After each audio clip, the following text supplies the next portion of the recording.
Hello, good morning. Can you hear me?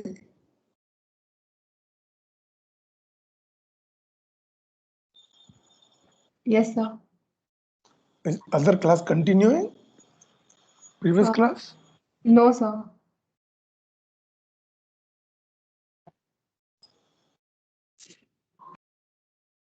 Okay, now give it another 2-3 minutes, then we'll start.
Okay, let's start. Others will join when they have to.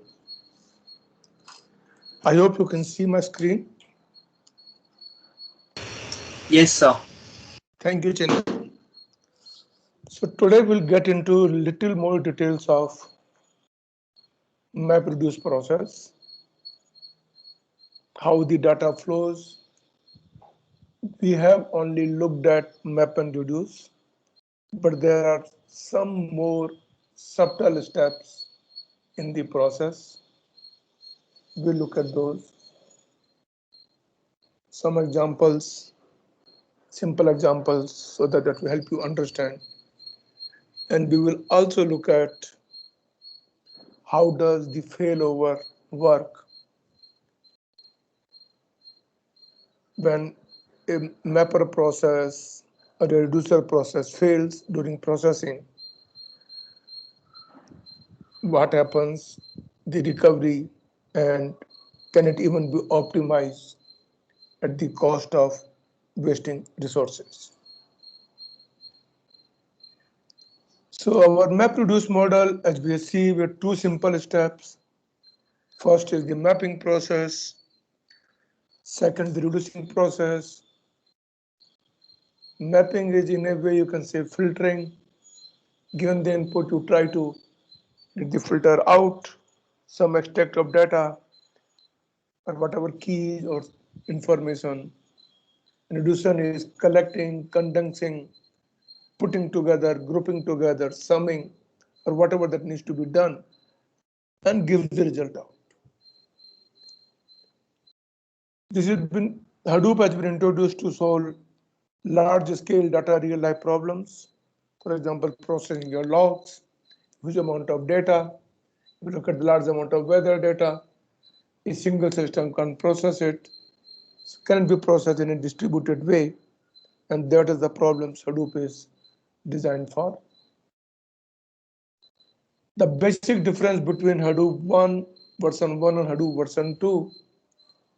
In Hadoop version 1, both the resource manager part, the scheduling of jobs, and the actual MapReduce process was single monolithic, whereas Hadoop version 2, you have a separate yarn, yet another resource negotiator whose job is to schedule mapper, allocate resources, failover happens, to separate it, and also provide a paradigm support for programming in other languages. Hadoop 1 support was only in Java. Hadoop 2 provides supports in other languages as well. So primarily what we do, as we said, mapping, you have input data, apply your mapping filter or mapping process to the input data, and once you get filter out the input data, that becomes the output to the mapping process, or sorry, output of mapping process. Then data goes to reducing. At times we'll see there is the in-between stage called combine. But for the moment, let's look at mapping and reducing. And job of reducing is collect the results, put together the results, what you got from mapping, and then produce the basically output. We'll take some examples and then we proceed and look at how does my data flow works and how we can solve the problem. Consider that you are given a big novel, or let's say library, you want to search for a given word, how many times the word appears. You might have seen that sometimes when the politicians, other people give a speech, we saw this person used this word 10 times, 5 times, 6 times, and based on the word used, you decide the importance of that particular word. Like how many times you use Independence Day or Republic Day or our military or power, depending on how many times those words have been used, you find the importance.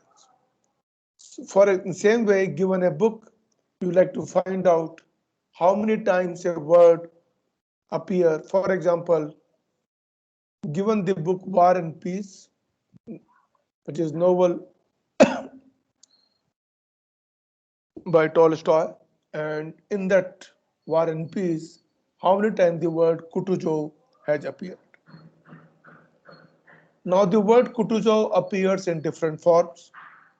Word by itself, exclamation mark, because when you're searching for a word, you typically look at a word which is preceded and followed by a space. If it's followed by a comma or a dot or exclamation mark, that becomes a different word. So unless you do some kind of reduction, the similar looking words are same. If you're tokenizing it, looking at only the word which is separated by plain simple tokenizer with a space or tabs, then if you search for a word to show, these are the numbers you would basically see. You can run the command yourself, find it out. Now, given that this novel is quite long, maybe 300, 400, 500 pages. How do you find if one person has to do it, it has to read the entire novel, look at one, it will take a good amount of time. So one simple alternative is find some number of people and for each person, give them some amount of work, some number of pages in which they can find. For example, we want to find sum of all numbers, all marks. So rather than one person doing computation of all the students' marks, you can probably say each class rep compute total of its class marks, and that becomes a mapping. And then you end up summing up all the marks given by the class rep. When things happen in parallel, in a distributed way, and things become faster, because one person will take huge amount of time, and it may not be even feasible. So when you find n people and give them a part of the task, like you give, let's say, book has 100 pages, there are 10 people. To each person, you give 10 pages and ask them to find, or you find 100 people, each person give one page and let them find it, the count. And then at the second stage, you sum up all the count values, and that becomes this process. So in the above process, first is the map stage where you find the n number of people, and second, when you sum the count, that becomes the reduced step or the reduced state. Now this is book or novel is available in chapter 5 in data part. Let's look simple calculations and we'll probably use, let's say, grep command. Let me probably log in.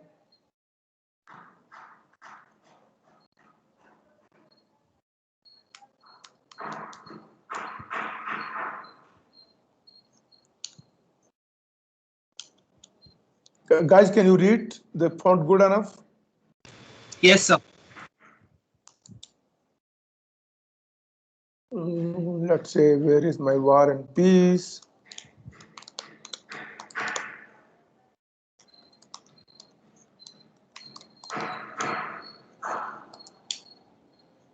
Okay, let me transfer it.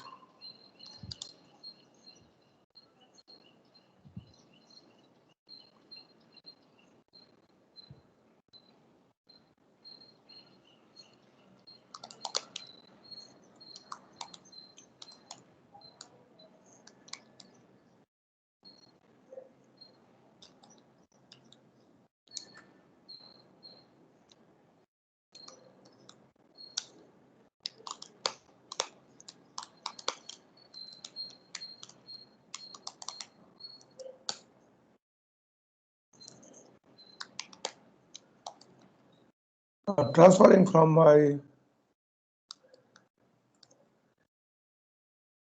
local machine to my VM, which is where I'm running Hadoop.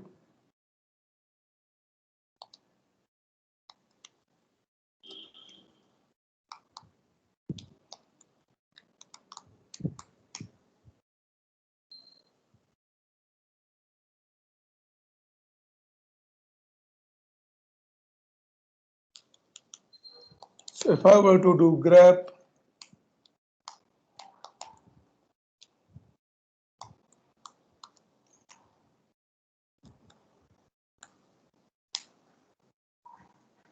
so typically when you do a grep command, what is the output that we get?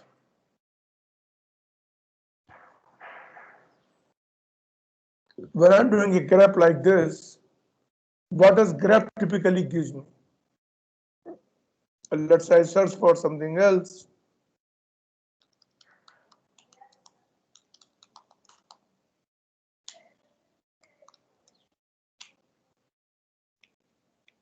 So what does it basically give you? Let me search another word.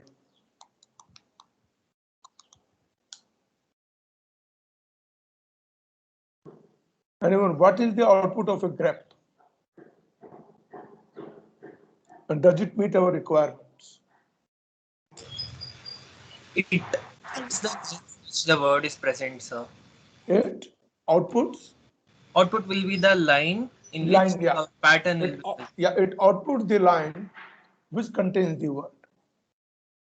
Now, when I'm searching, and if I want to count the number of lines, another called the word count, and it basically tells me number of lines. Similarly, if I were to search for, let's say whether I do search this or I search with this, is there a difference between the two searches? When I search for word Kutujo with a space before and after versus I remove the spaces, why there is a difference? What could be happening?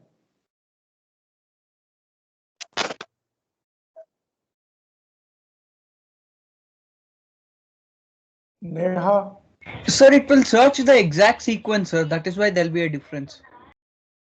in what sense? Can you tell Including me? the white spaces. Uh-huh. Yeah. So, words including the white space is Yeah, less. so in the first case, it is looking at white space before and after. In second case, looking at only before, but after anything would appear, it could be dot, comma, anything, whatever, and all that would be counted. Yes. And hence, you probably see a larger number into the searches. But graph doesn't meet our requirement because we're looking for a word, and there will be some line that contains the word Kutuzo maybe 2 times, 3 times, something of that kind. When you get that, so this is not what we're looking at because we want to count the number of words and not the number of lines in which this word appears. Let's look at, we want to complicate a problem. And again, I'm taking these examples from the book so that it becomes easier for you to follow, but you can take any other example as well and things will work out equally well. Let's say we want to find two words, Kutuzov and Petersburg. How many times word Kutuzov appears?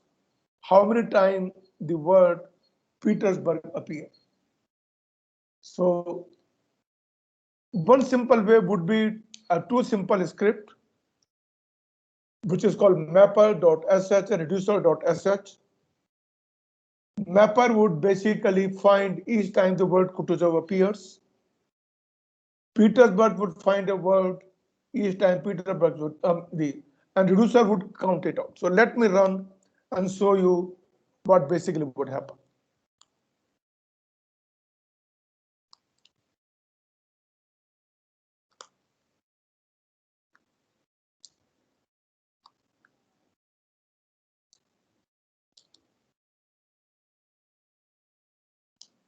You will see it will take certain amount of time. I'll show you the script, what has been written, and on my machine, the VirtualBox, it probably might take anywhere 15 to about 20 seconds. So Kutuzov appears 315 times, Petersburg appears 128 times. Let's look at the script.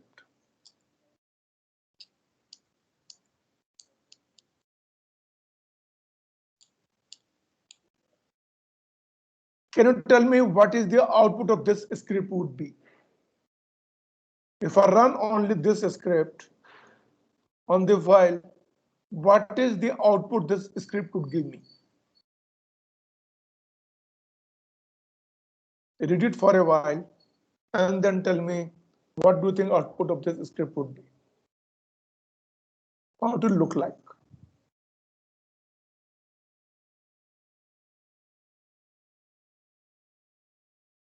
So question I'm asking you, when I run this script, if I do only this, what is the output I would get?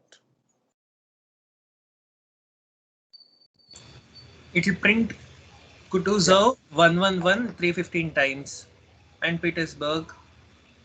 It will put intermixingly or put one first Kutuzov and then Petersburg. Depends on Enter. the pattern, sir. You know the file, so What do you think? First it will print all Petersburg, or first it will print all Kutuzov and then Petersburg, or it could be printing as and when they appear in the file.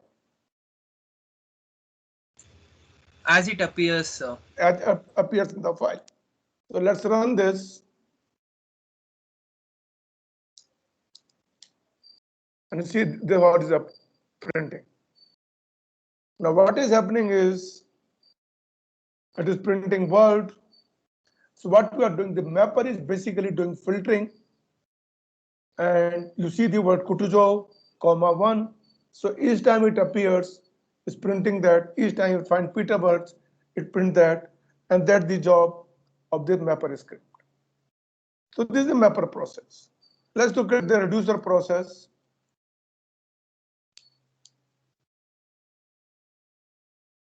This is the reducer process.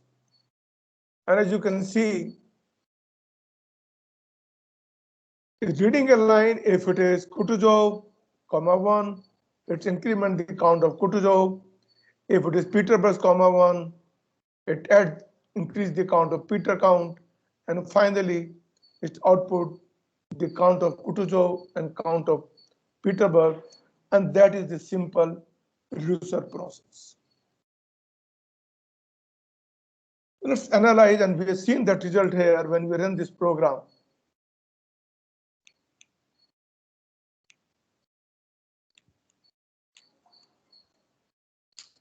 That first one appears 315 times, and Petersburg's appear 128 times, and it does not print the dot, it does not take into the account. Now if I look at, if I were to simply do this, let's say cat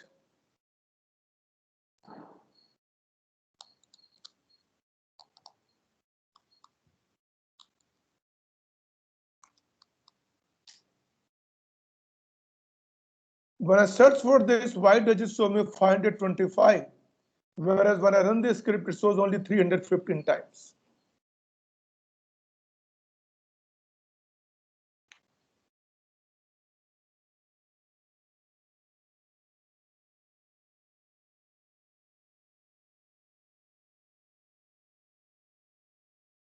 Any answers?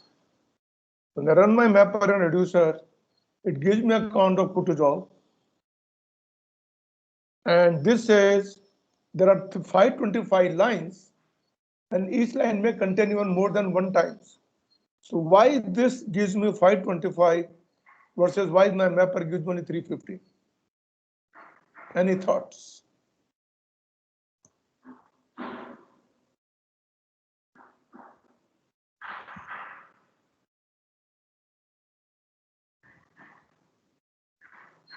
Anyone?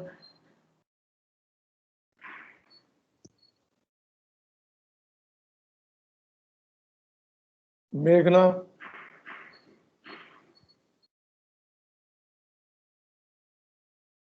There are 3 Meghnas. Any Meghna can answer.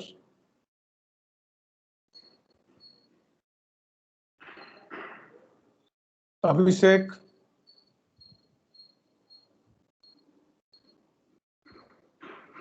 Akshata, are you there?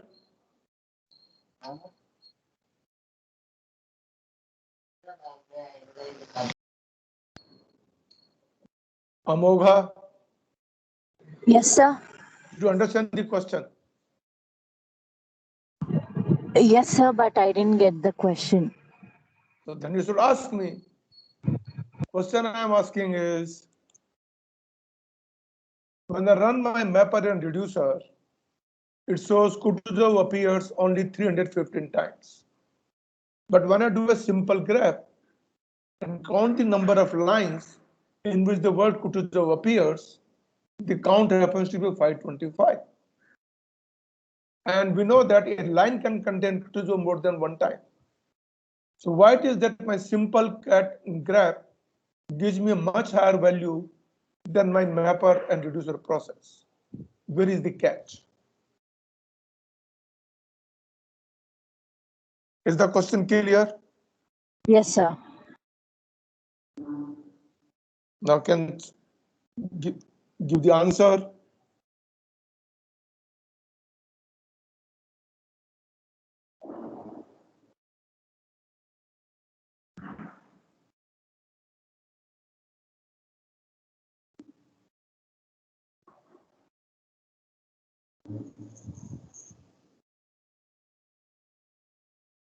Karan,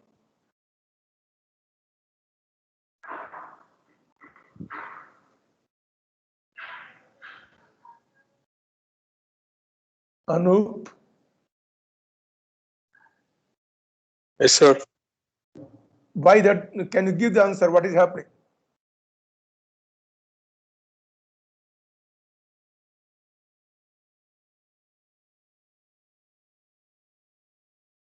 Okay, let me probably show you the file, see if you can make a guess. Is it giving total number of lines, sir?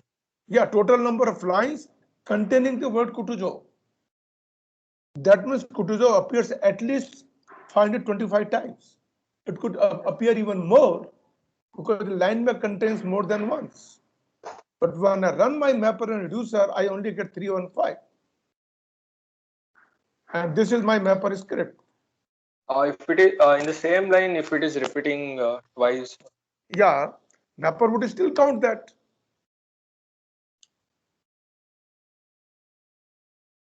If it is appearing 2 times, then But the line number would be one. give me more higher value. Line number would be one. See, if a line contains Kutuzo more than 1 time, let's say 3 times, then mapper should give me higher count and not the lower count. Because this is only giving me count of lines, we're actually giving me count of words. So count of words should always be more than the count of lines which contains the word, not less than.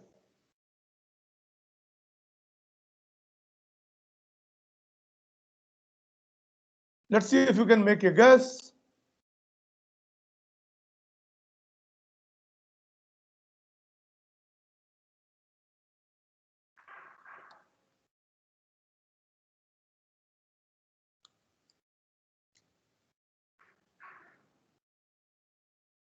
Let's search if I can find Kutuzo.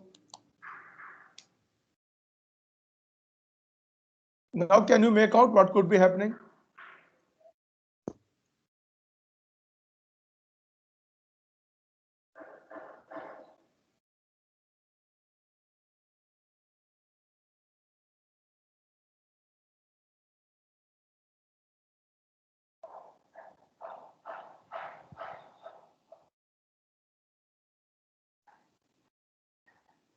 Anyone would like to answer?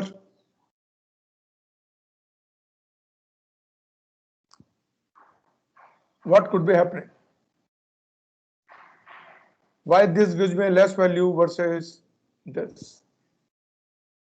And you can see probably make a guess what could be happening.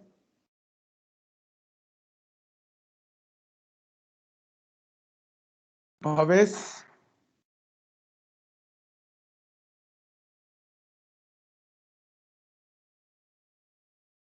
when I'm doing this line token in $line, it will give me this whole as a single word, including comma and double quote, because token only separates by spaces or end of line. So this word Kutuzo, comma, double quote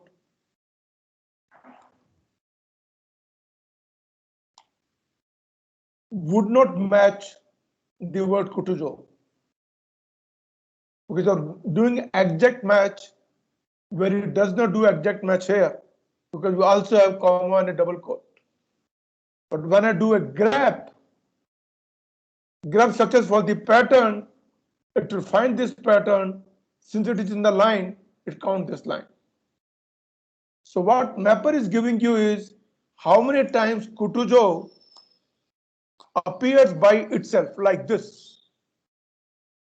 This by itself, that is what the mapper would give you, but mapper would not give you this because this will appear as Kutuzo dot dot dot.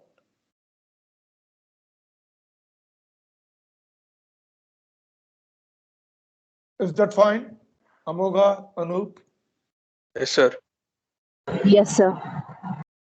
Guys, start thinking about it. So look what we have done. Well, we'll figure out, we've given the answer. So let us look at into the formal analysis of what really happens and how does the whole process works. We look at the whole mapper and reducer process works with respect to key value pairs. Mapper takes one pair of data in one data domain. What is the data it takes? It takes the line. That's the data. And key could be the line offset or the line number. And when you look at the reducer also looked at the key value pair where key is the word name and value is the value 1. So Peterbrooks, 1, Kutuzov, 1. So key is Kutuzov, value is 1. So they always work with the concept of calling key value pair. You're wondering what is the mapper do? Mapper also takes key value pair. Key is not very visible, but value happens to be the whole line. When you read a line becomes a record, and that line is a value. The key would be the line number or the offset of this line since beginning of the text. And in that sense, they becomes a key value pair. So all that mapper does is takes key value pair and converts into a list. We got a list of keys and output 1, 1, 1 something. Same as reducer job is takes key value pair with the list and outputs list of values. That's the output we are looking at. So primarily they all work with concept called key value pair. Other thing you notice is the data flow. Data flows only in one direction from mapper to reducer. One mapper process doesn't communicate anything to another mapper. Reducer does not communicate back to the mapper. If we'll see the multiple reducers, they don't even communicate. So communication is from mapper to the reducer, and there is no change in input data. In our case, input data was the file called war&peace.txt, and that file is never changed. It remains as it is. Like we said, data lake, what it doesn't change. And what reducer does, what mapper does, they're pretty much independent. When mapper is done, it only works on key value pair, and it doesn't care about how mapper is doing it. I can change the complete mapper process as long as output is the same, it still works fine. In our Hadoop, we will run mapper reducer in parallel number of instances. And because they are working with same program, same code, only data part will be different because we have large data part. The data would be sliced, given to different mapper process, and each mapper would process its parts of the data, give the output. And because mapper remains the same process, it is fully scalable. More the data, we can launch mapper on the more number of nodes, and it scales well. So let us look at the actual process that really happens. Even though we talk about mapper and reducer, in the Hadoop ecosystem, there are some little more operations that happens. The way the data flows, the way the data is managed, there are basically 5 steps that happens before you really get the output. First, you have input split. Then you have the map step, that what we studied. We did study input split. Then combiner step, which we'll look at if we can use it. Then the reducer step, before reducer is shuffle step, and we look at why this is important. Because the shuffle step is not there, our reducer would not work, especially if we are running with multiple reducers. The reducer won't work unless shuffle step works properly. And then you have finally the reducer step. Let's look at each step one by one.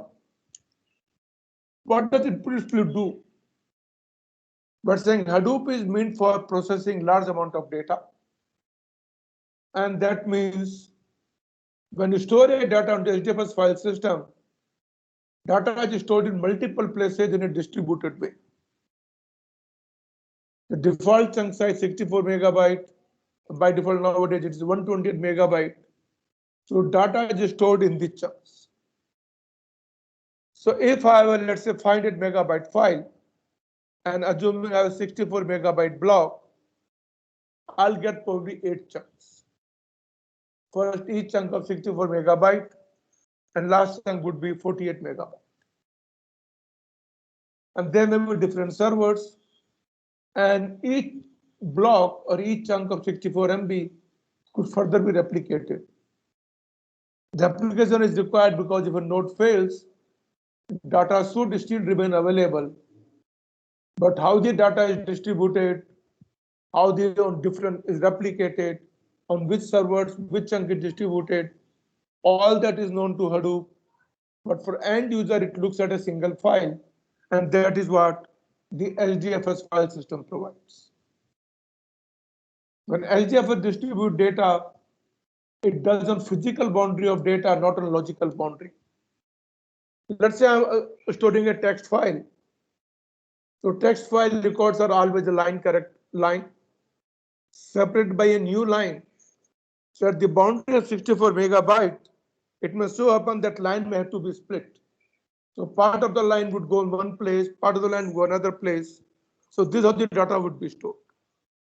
But when I want to do my data input split, my mapper has to get a full record. It cannot get half record, one mapper, another half record goes to another mapper. That won't work. So it does take care of that when it gives the data slicing, it will probably move that partial record from one node to another where full record would be available. So the input split process ensures that mapper gets the data chunk in logical record boundaries and not on the physical chunk has been stored. But this is a very minor process because at most one last record could be split. So it can fetch only that small amount of data and give it to the mapper process. So this is done transparently by Hadoop, and you invoke the Hadoop programming. The data input split is done so that each mapper process gets a logical chunk of number of records. And even though, let's say, my data split could be in 8 blocks, but if I am running only 3 mapper process, then some mapper may be getting 3 blocks, some may get 2, and depending on, so you split the data into logical boundaries depending on how many mapper process you are running.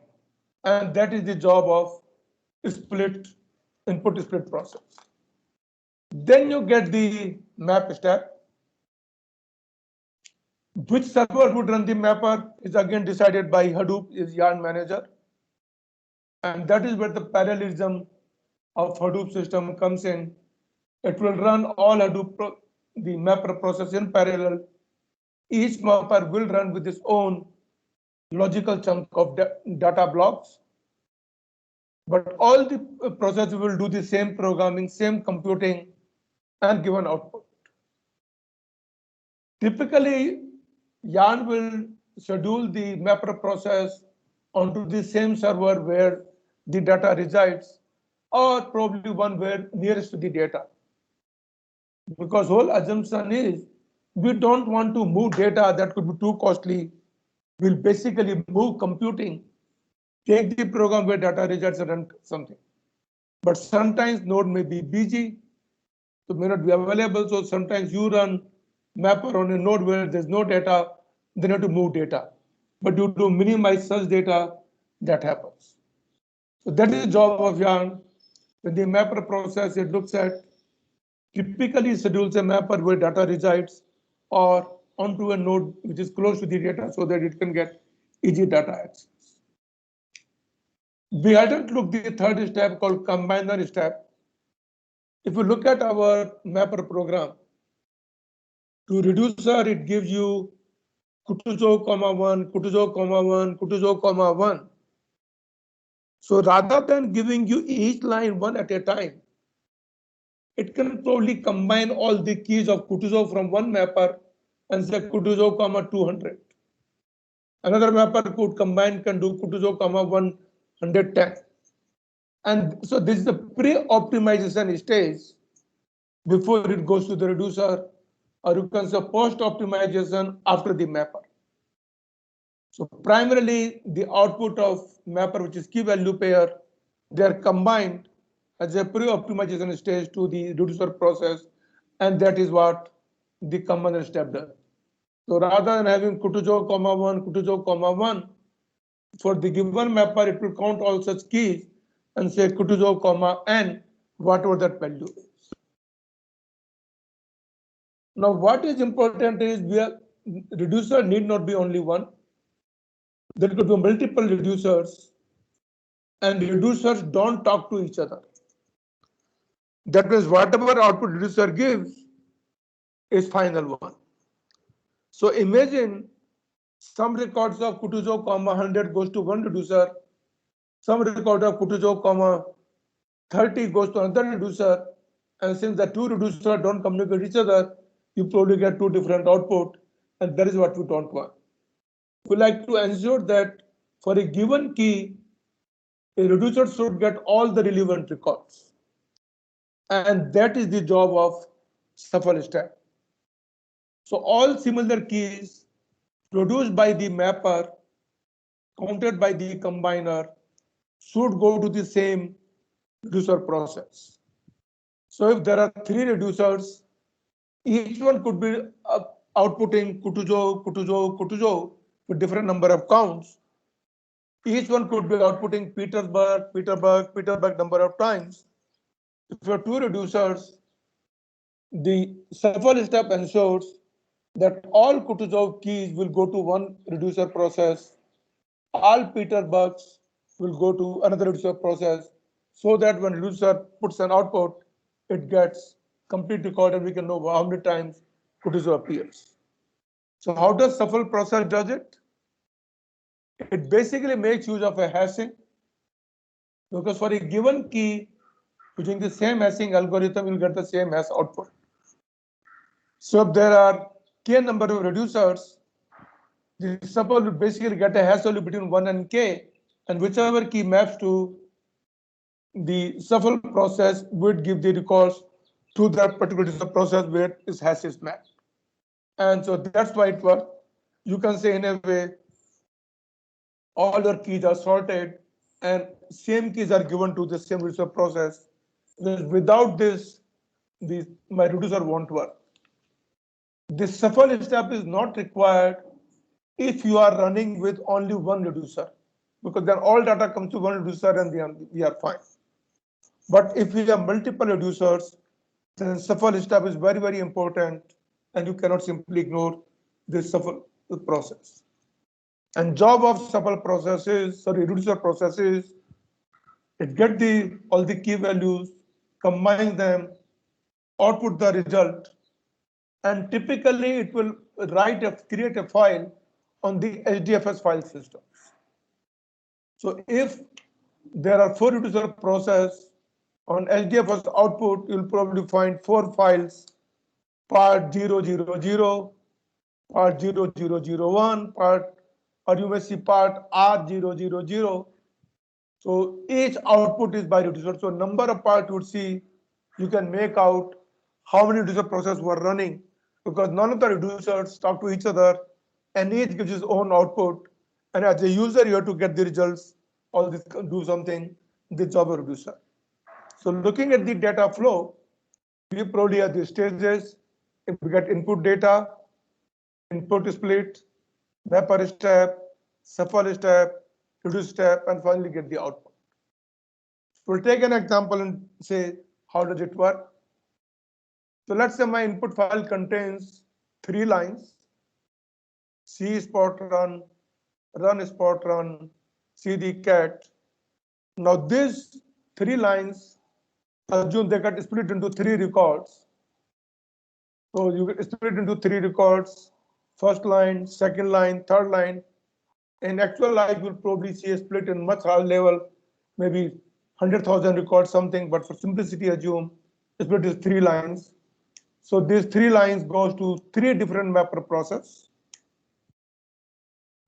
So it goes to the mapper process, and mapper will output key comma 1, spot comma 1, run comma 1.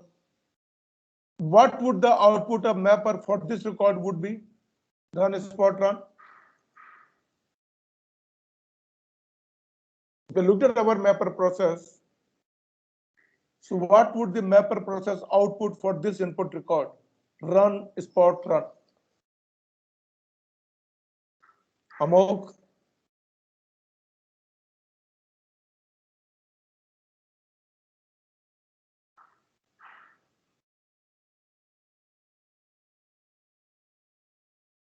Chenna. Sir, run 1, spot 1, run 1. Correct. It will be run 1, spot 1, run 1, and same is CD cat. Now the shuffle process make sure that all the same key goes to collects together. So all the key C will go to one place. All the key with the spot will go to one place. All the run will go to one place. The shuffle process ensures. And this makes sure that all these keys goes to one reducer. So it makes sure that same keys goes to the same reducer, and that's the way it works. When it goes to reducer, output of reducer would be C comma 2, spot comma 2, run comma 3, D comma 1. The 5 reducers will be 5 output files. Single reducer, it will put all the 5 values into output, and that is what basically will get output record. And that is the way the data flow actually takes place. So data flow sequential, one direction from input to input split to map step to shuffle step, reduce step, and finally the output. The different mapper don't talk to each other. Different reducer doesn't talk to each other. How does shuffle work? By using a hash, make sure that it gets all keys in one place, and that's the way it basically works. Now Hadoop makes sure that in the data flow processes are placed properly. So this is the job of Yarn. Make sure that where the mapper should run, where the reducer should run, and it determines based on the load. If it will try to put a mapper process where the data is, but if the particular node is too loaded, it may place it somewhere else. And it's not necessary that reducer has to run separate node. Both mapper and reducer can run the same node as well. So we can probably look at, if you have a simple 3 cluster node, then you might see all the mapper and reducer runs on each of the node, and the diagram basically depicts this part. So a preloaded input.hdfs file system, assuming a mapper is running locally, so the input data goes to mapper process, and this is the logical boundaries. Mapper would put an output, and the key would be shuffled. So same key would go to, so this reducer would get all the same keys, this will get all the same keys, and so on and so forth, done by the shuffle, and the reducer will put an output, and we should be done with. And that's the way the data flow would take place. So once a mapping process completes, shuffle ensures that same key is delivered to the same reducer. And one thing one has to note is all mapper need not be running complete same time. Like in the previous case, this mapper could take certain time. It may be over at time t0. This may be a time t1. This may be time t2. Reducer may not have to wait for all mapper to complete. Reducer could start moment some data is available for certain number thresholds, but the Hadoop ensures that the reducer will get all the same keys. So it doesn't matter if it takes more time, as long as input stream is coming in, it will keep getting the data. So not necessary that all mapper has to complete and only then reducer start. Reducer can start after a certain number of thresholds are crossed for input data, and mapper never synchronized, and that's the way this basically works. Next aspect is what happens when some process fails. either mapper fails or a reducer fails, and that is what ensured by the Hadoop or the yarn manager. As you said, because mapper don't exchange data, there is no synchronization issue, there is no state maintained by different mappers. All that yarn needs to know is that mapper runs successfully or mapper has failed. If mapper has failed, it will restart. We make sure that in Hadoop ecosystem, data goes from mapper to reducers. And because there is no state management and that there is no coordination between mapper process, it enables us to do easily scalable fault tolerant operation. So if a map process fails, all that the yarn has to do is restart a mapper on another server. Of course, whatever computation done by the mapper goes for a waste. But since we are not changing input data, the same data could be given to another mapper to process. Of course, there may be some delay because mapper has aborted, we restarted, so we end up causing a delay in our overall computing, but things work beautifully. And it works because no mapper shared their state with anybody else. The only impact is application might run slowly, but it will complete the work and there'll be no issues there. Same is true for reducer process. If reducer goes down, it will schedule a reducer, but there may be minor information maintained. If reducer has failed after writing to HDFS, we have looked at that reducer write the output to the HDFS file system. The reducer has failed after writing to HDFS, then there is no need to restart because data has been written. If, however, reducer failed before writing, the next reducer will start and it will make sure that all the same keys are given and it will probably be writing the data and then completes. Now we see that anytime a mapper reducer fails, we need to restart and this may cause a delay. If we want to avoid the delay, what could be done? And the notion of what is called speculative execution. We know that we are running commodity servers. Some mapper might fail, some reducers might fail, and we don't want to delay the overall output computing processing. So we might run multiple instances of mapper with the same data. We know we have duplicate data. So we can probably run multiple schedulers for the same data. And when we run the same mapper with the same duplicate copy of data, what could be happening is either the secondary mapper could finish first. If that happens, we will abort all the other mapper processes, or if primary completes first, we'll abort the secondary process. So what happens with the result of speculative execution means we're expecting that some execution might fail, we're speculating it, and because it fails, we're taking a proactive action of restarting multiple process, same data, and we know something has failed, but others will complete, we get things in time. The net effect is we are wasting our computing, we are wasting our resources because we are doing redundant computing. This decreases cluster efficiency because the cluster do multiple jobs, the other job has to wait. So if you want efficiency of a completion of a job, the yarn includes called speculative execution that implies it schedules or runs multiple copies of a mapper, and that's the way it works, and that is called speculative execution. And the only effect is the overall efficiency goes down, but program runs much faster. So we just discussed how the mapper reducer works, how the fault tolerance happens, what the data flow directions, what are the basic steps. We look at input split, mapper, combiner, shuffle, reducer, and then the output. And then we look at the speculative execution to make sure that failure basically are taken care of, and that's the way things work.